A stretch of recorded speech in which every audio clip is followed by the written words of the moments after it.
I'm Grant Hogue from Boston Children's Hospital, alongside my co-host, Dr. John Vorhies from Stanford.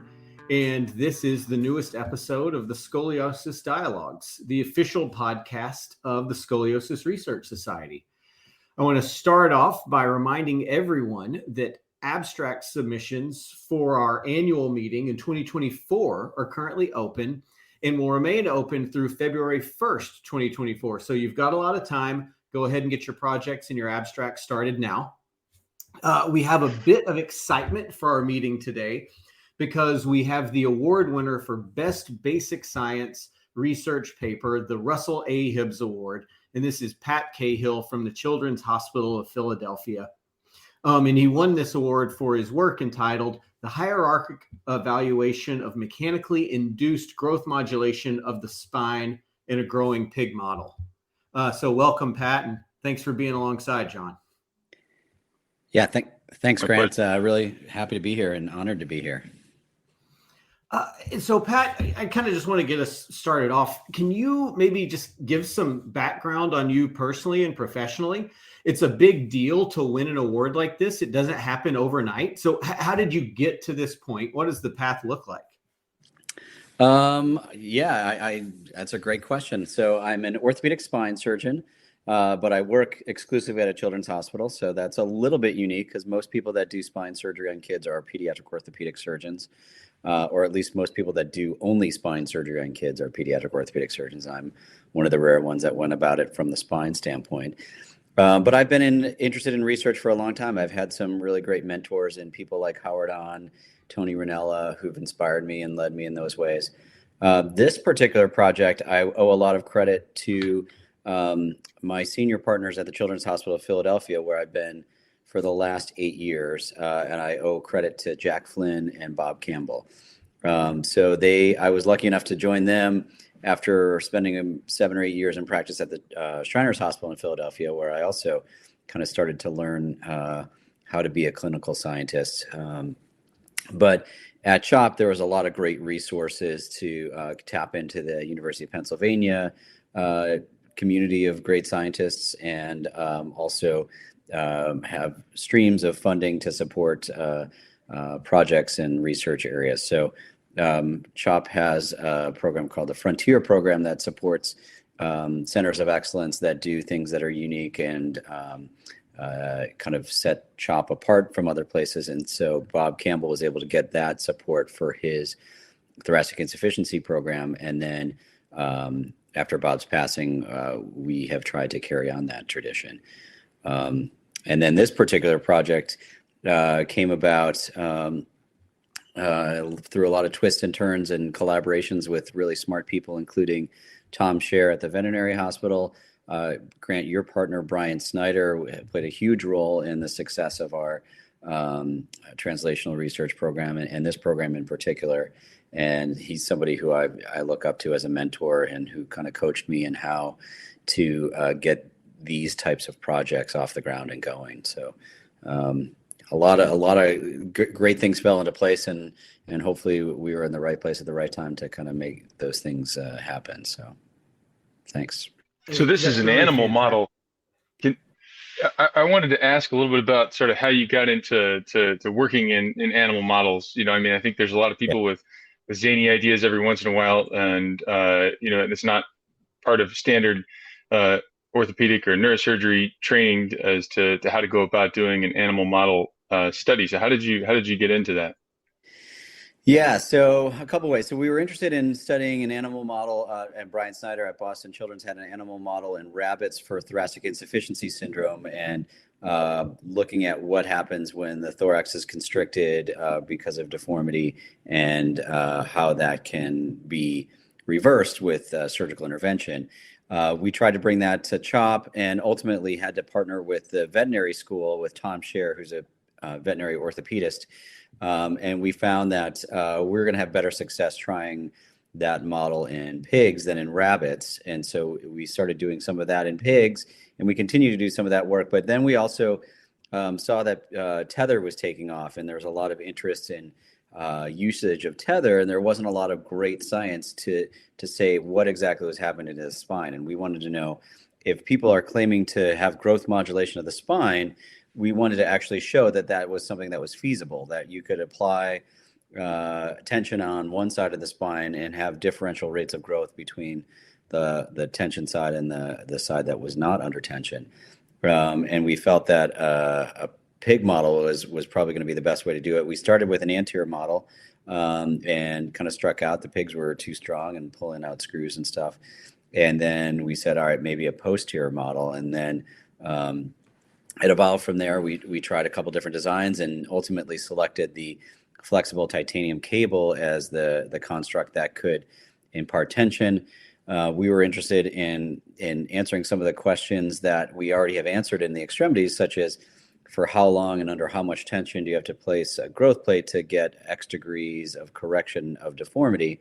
And so we wanted to have an implant that had some features like a strain gauge that can give us feedback on the deformity, or a spring-loaded tension application where we could measure the length of the spring and then know how much tension the construct was under. So was this device that you created really designed as a tool to better understand how compression mediates or affects growth modulation, or is it something that you thought might be a stepping stone to an implant that could be used to correct scoliosis in the future? No, we first started as just trying to do growth modulation of the pig spine. And then when we realized it was working so well, we said, wait a minute, this might have applications for early onset scoliosis and pediatric deformity. So that's what led to the patent. And also some of the unique aspects of it, such as having strain gauges and Bluetooth technologies, I think were really unique and useful in that sense. And so, Pat, you've kind of helped us cover like the impetus for this in a little bit of the methodology and how you've done it. And so, not to bury the lead, but what did you find? What happened? Yeah. Well, first of all, we created deformity, which was the first goal, is that we could show that by imparting tension, we could make the spine grow asymmetrically and lead to a curvature in the spine. And that curvature looks like scoliosis. It's curved in the coronal plane, but there's also an axial plane component. And then we did this analysis of kind of looking from the gross to the microscopic at what those changes actually look like. So we have a Cobb angle, and we could see that with time that Cobb angle was increasing, which is reassuring. And then we got some advanced imaging along the way, and we showed that initially the deformity was happening in the disc, that there was some wedging of the disc, and that wedging kind of got to a certain point and stayed there the whole time. But then what was changing with time after the initial change with the disc, then the change started to happen in the vertebral bodies, and we saw wedge-shaped vertebral bodies, which look a lot like what we see in our patients with scoliosis, so that was really encouraging. Then we started to look at and partner with Dawn Elliott, who's one of the world leading disc biologists, and she does most of her work on degenerative discs, but she was able to show us what was happening imaging-wise within the disc. And essentially, it looks like we are creating a model of degeneration. So initially, we were at the very earliest time points under tension, there was decreased molecular and nutritional transport across the end plates. And then eventually this led to a degenerative type pattern in the disc, where on the concavity we saw a loss of architecture of the annulus. We saw decreased cellularity and matrix health in the nucleus, and even at the end plate started to get more thickened and arthritic looking on the concavity. So, and some of that was from imaging, and some of that was from microscopic analyses.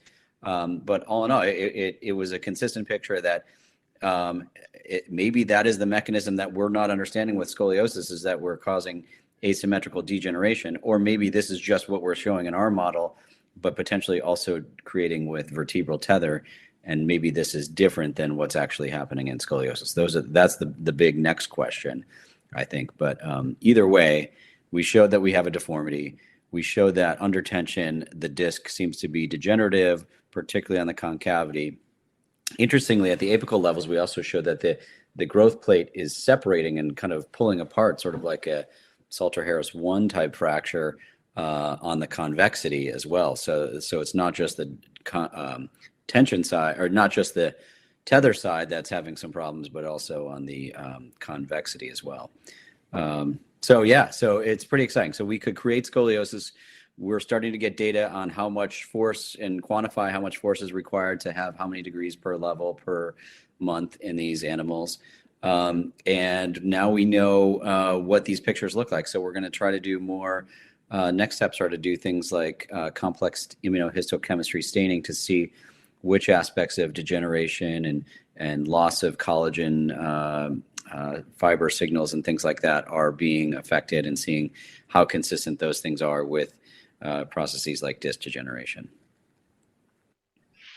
So in your paper, you showed, in your presentation, you showed a picture of a cross section of a disc, and on the concavity, there's not really much nucleus, right? And the nucleus ran over to the convexity. Yeah. And it's on the concavity where you're seeing those degenerative changes, right? Yeah. It struck me that when we're doing a tether to correct the scoliosis, we're applying tension where there is extra nucleus, and the disc is quite thick. And so instead of creating a deformity from a fairly symmetrical disc, the goal is to create a fairly symmetrical disc from a deformed disc. So do you think that the same mechanisms are at play when you're applying tension across a segment with a relatively thick disc? Yeah, that's a great question. So stay tuned, I guess is what I'll say. So that's one of our next steps with this model is to reverse the deformity that we've already created. And we've done it in one animal where, at least macroscopically and imaging wise, we've shown that we could get the spine back to straight. So what we did is we did everything we talked about. We put the implant in, we imparted some tension, we saw a curve develop with time. Then we released that flexible cable and waited for a little bit, saw that the deformity was still persistent. It wasn't just something that was dependent on having that titanium cable there. And then went back in and put a titanium cable on the other side and saw a gradual correction with time.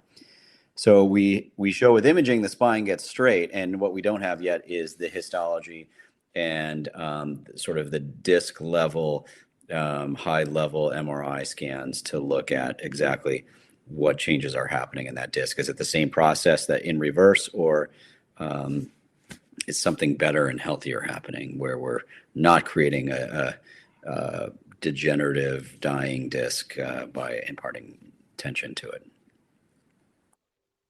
Glass half full. Yeah. So, but you're right. That nucleus shift question, it was a big one. So, because Peter Newton had done previous work with goats and calves, like cows, and showed that the nucleus actually went towards the concavity, which he couldn't explain. He didn't have a great thought for. And so ours showed the opposite. The nucleus went towards the convexity. And then maybe the other question I had was about the growth plate.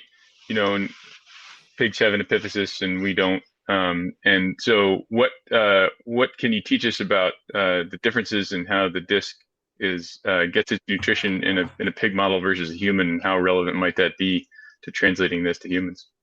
Yeah, so great questions.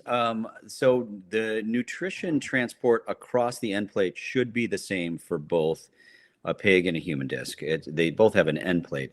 It's just that the growth plate is an apophysis at the end of the vertebrae, and in pigs there's an epiphysis and a physis. So, and actually humans are the only animal that has an apophysis in their vertebrae. So there's not like another animal we could choose that looks more like a human.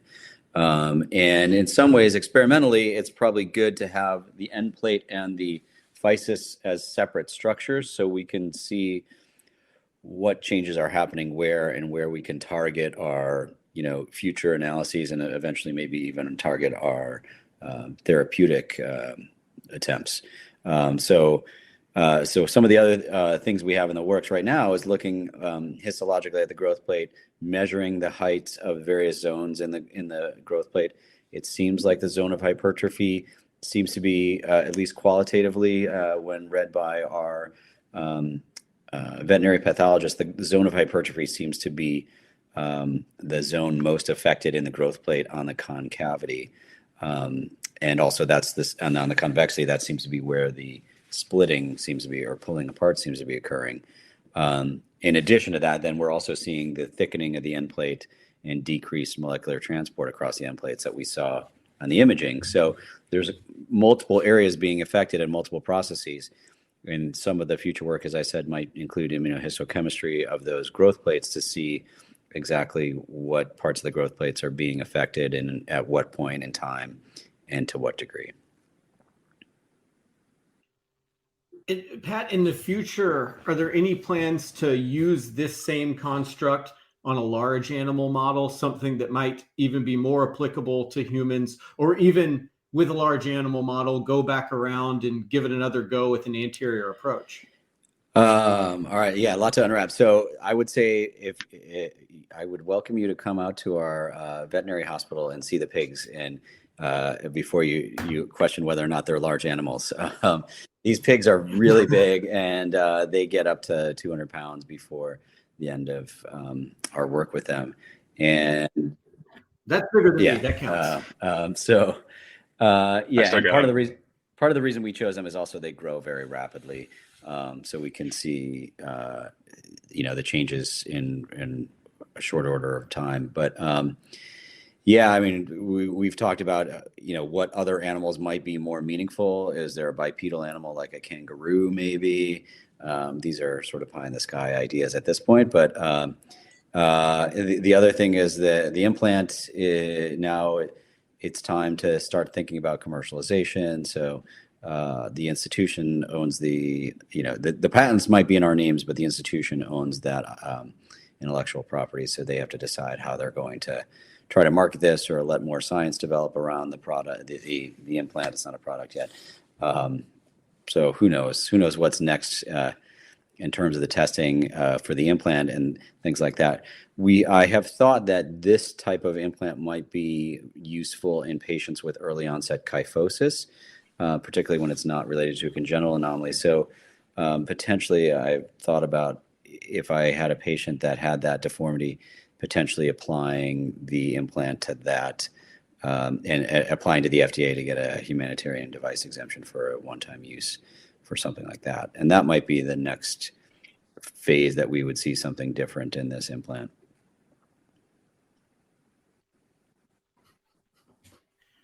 Well, those are great answers. This was really an incredible abstract. I'm sure the paper is forthcoming. Yeah, or papers. Yeah, there's a lot here, and we're just trying to figure out exactly how to get it out there in bite-sized chunks. Absolutely.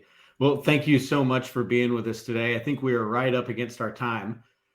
John, you got anything else you want to take us out? No, that's great. Thank you. Thanks, Pat, and thanks, Grant, for an awesome episode of Scoliosis Dialogues. And thanks for our listeners for joining us. And stay tuned for more great podcasts in the future. Great. Thanks, guys.